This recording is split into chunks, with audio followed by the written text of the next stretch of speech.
بسم اللہ الرحمن الرحیم۔ کہا جاتا ہے کہ حضرت عمرو بن عاص رضی اللہ عنہ کو ایک جاڑے کی رات میں غسل کی حاجت ہوئی تو آپ نے تیمم کر لیا اور یہ آیت تلاوت کی، اپنی جانوں کو ہلاک نہ کرو، بے شک اللہ تعالیٰ تم پہ بہت بڑا مہربان ہے۔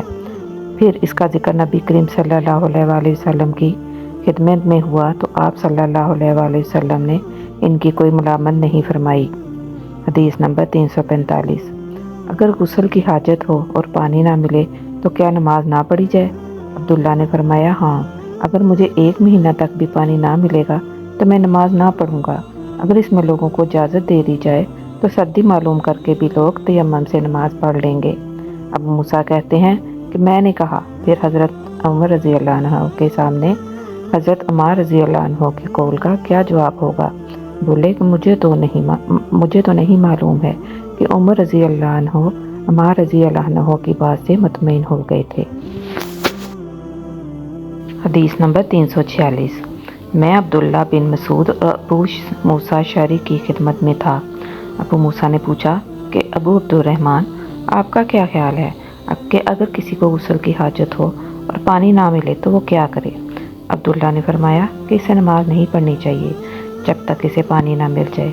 ابو موسیٰ نے کہا، پھر عمار کی اس روایت کا کیا ہوگا جبکہ نبی کریم صلی اللہ علیہ وآلہ وسلم نے ان سے کہا تھا کہ تمہیں صرف ہاتھ اور منہ کا تیمم کافی تھا؟ ابن مسعود نے فرمایا کہ تم عمر کو نہیں دیکھتے کہ وہ عمار کی اس بات پر مطمئن نہیں ہوئے تھے؟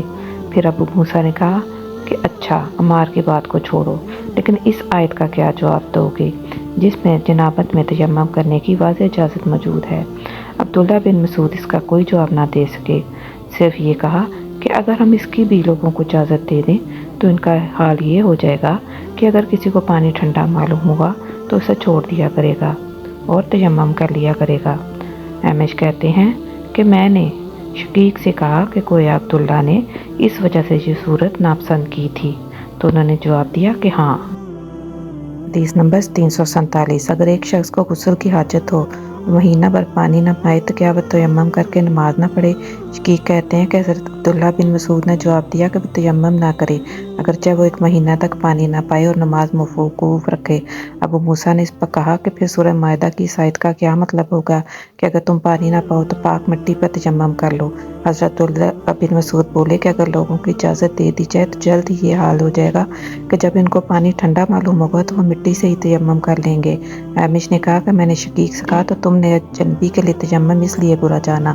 انہوں نے کہا کہ ہاں۔ پھر حضرت موسیٰ اشعری رضی اللہ عنہ نے فرمایا کہ کیا آپ کو حضرت عمار کا حضرت عمر بن خطاب رضی اللہ عنہ کے سامنے یہ قول معلوم نہیں کہ مجھے رسول اللہ صلی اللہ علیہ وآلہ وسلم نے کسی کام کے لیے بھیجا تھا، سفر میں مجھے غسل کی ضرورت ہوگی لیکن پانی نہ ملا، اس لیے میں نے مٹی میں جانور کی طرح لوٹ پوٹ لیا۔ پھر میں نے رسول اللہ صلی اللہ علیہ وسلم سے اس کا ذکر کیا تو آپ نے فرمایا کہ تمہارے لیے صرف اتنا کرنا کافی تھا، اور آپ نے اپنے ہاتھوں کو زمین پر 1 مرتبہ مارا، پھر ان کو جھاڑ کر بائیں ہاتھ سے داہنے کی پشت کو مل لیا یا بائیں ہاتھ کا دائیں ہاتھ سے مسح کیا، پھر دونوں ہاتھوں سے چہرہ کا مسح کیا۔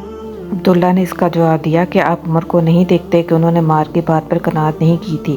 اور یعلا بن عبید نے احمش کے واسطے سے شقیق سے روایت میں یہ زیادتی کی ہے کہ انہوں نے کہا کہ میں عبداللہ اور موسیٰ کی خدمت میں تھا اور ابو موسیٰ نے فرمایا تھا کہ آپ نے عمر سے عمار کا یہ قول نہیں سنا کہ رسول اللہ صلی اللہ علیہ وآلہ وسلم نے مجھے اور آپ کو بھیجا، بس مجھے غسل کی حاجت ہو گئی اور میں نے مٹی میں لوٹ پوٹ لیا۔ پھر میں رات رسول اللہ صلی اللہ علیہ وآلہ وسلم کی خدمت میں حاضر ہوا اور آپ سے صورتحال کے متعلق ذکر کیا تو آپ نے فرمایا کہ تمہیں صرف اتنا ہی کافی تھا، اور اپنے چہرے اور ہتھیلیوں کا 1 ہی مرتبہ مسح کیا۔